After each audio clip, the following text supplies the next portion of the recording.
Bismillahirrahmanirrahim. Robbi sholli sadri wa yassir li amri wahlul 'uqdatam min lisani yafqahul qawli. Assalamualaikum warahmatullahi wabarakatuh.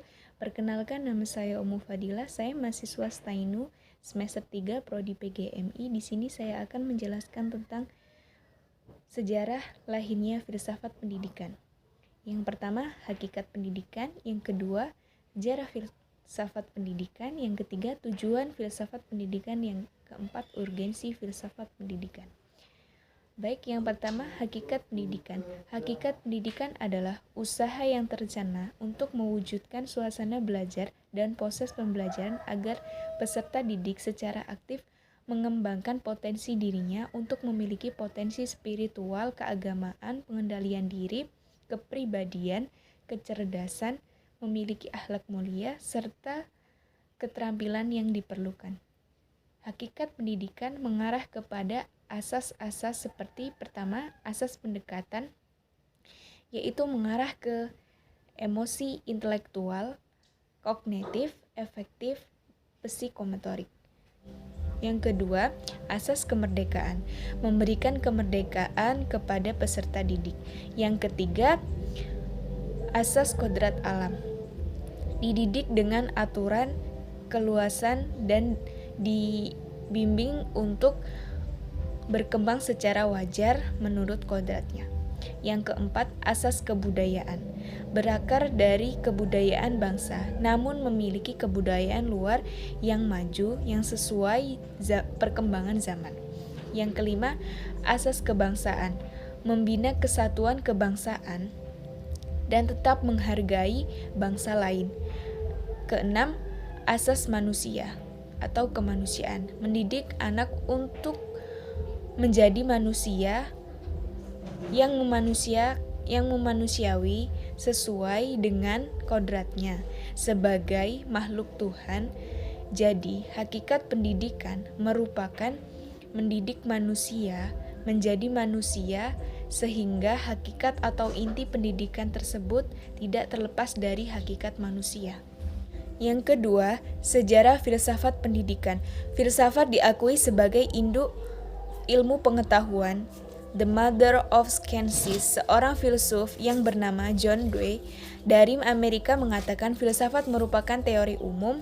Filsafat mulai berkembang dalam berubah fungsi dari induk ilmu pengetahuan menjadi semacam pendekatan atau perekat sebagai ilmu yang telah berkembang pesat sesuai dengan zaman.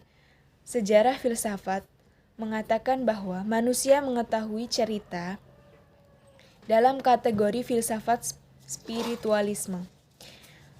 Aliran-aliran yang terdapat dalam sejarah filsafat pendidikan. Yang pertama, idealisme. Yang kedua, materialisme. Yang ketiga, rasionalisme. Yang pertama, idealisme.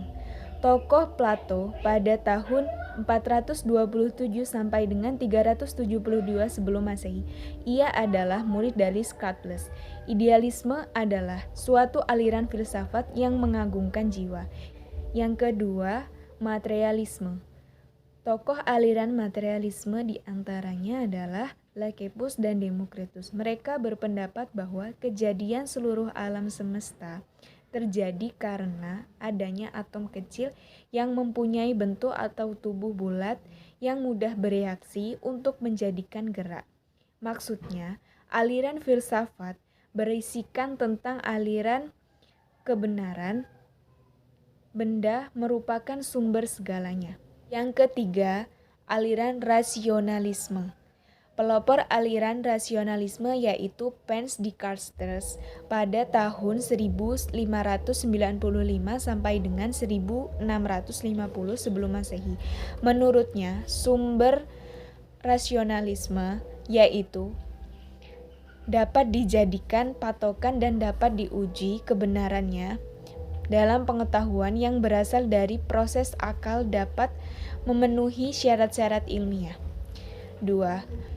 Filosof Blaise Pascal tahun 1632 sampai 1662 sebelum Masehi mengatakan bahwa akal adalah tumpuan utama, dapat menjalani pengetahuan dan menemukan kebenaran dan dapat membersihkan kemampuan dalam menganalisis bahan atau objek. Ada beberapa pemikiran dari beberapa filsuf. Yang pertama, menurut Scarlett tahun 470 sampai 339 sebelum Masehi. Metode dialektis. Metode ini sebagai dasar teknis pendidikan direncanakan untuk mendorong seseorang berpikir cermat. Yang kedua, menurut Plato tahun 427 sampai 347 sebelum Masehi. Pendidikan itu sangat penting dan baik untuk dirinya sendiri, selaku individu maupun sebagai warga negara.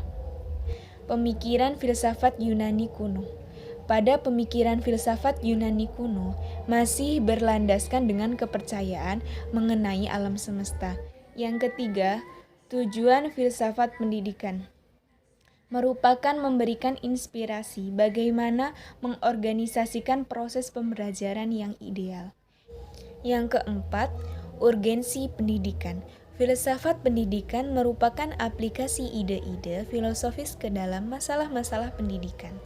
Jadi, integritas dari pendidik menjadi penting di dalam menghasilkan peserta didik yang sanggup menampilkan dirinya di tengah-tengah masyarakat dalam perubahan yang sangat begitu cepat sesuai perkembangan zaman.